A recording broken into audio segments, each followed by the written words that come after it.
بسم اللہ الرحمن الرحیم۔ شروع کرتی ہوں اللہ کے بابرکت نام سے جو بہت ہی مہربان نہایت رحم فرمانے والا ہے۔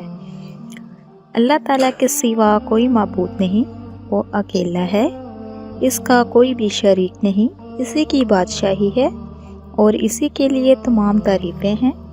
وہ زندہ کرتا ہے اور مارتا ہے اور ہمیشہ ہمیشہ کے لیے زندہ ہے، جس کو موت نہیں، عظمت اور بزرگی والا ہے، اسی کے ہاتھ میں ہے خیر و برکت اور وہ ہر چیز پر قادر ہے۔ السلام علیکم ورحمۃ اللہ وبرکاتہ۔ Welcome to my channel.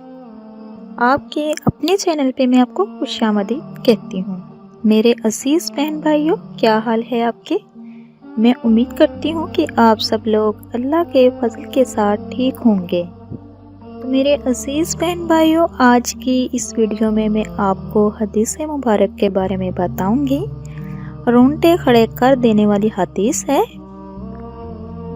ثوبان رضی اللہ عنہ سے روایت ہے کہ رسول اکرم صلی اللہ علیہ وآلہ وسلم نے ارشاد فرمایا، میں اپنی امت میں سے یقیناً طور پہ ایسے لوگوں کو جانتا ہوں جو قیامت والے دن اس حال میں آئیں گے کہ ان کے ساتھ تمام پہاڑ کے برابر نیکیاں ہوں گی، تو اللہ عز و جل ان نیکیوں کو ہوا میں منتشر ہو جانے والا غبار بنا کر غرق کر دے گا۔ استغفر اللہ۔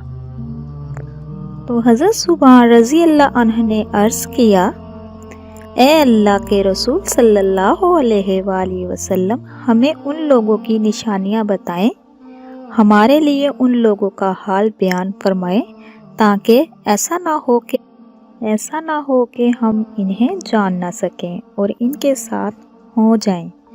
تو رسول اکرم صلی اللہ علیہ وآلہ وسلم نے ارشاد فرمایا، وہ لوگ تم لوگوں کے دینی بھائی ہوں گے اور تم لوگوں کی جلد ظاہری پہچان اسلام میں سے ہوں گے اور رات کی عبادت میں سے اسی طرح حصہ لیں گے جس طرح تم لوگ لیتے ہو، یعنی تم لوگوں کی ہی طرح قیام اللیل کیا کریں گے، لیکن ان کا معاملہ یہ ہوگا جب وہ لوگ اللہ کے حرام کردہ چیزیں اور کاموں کو تنہائی میں پائیں گے تو انہیں استعمال کریں گے۔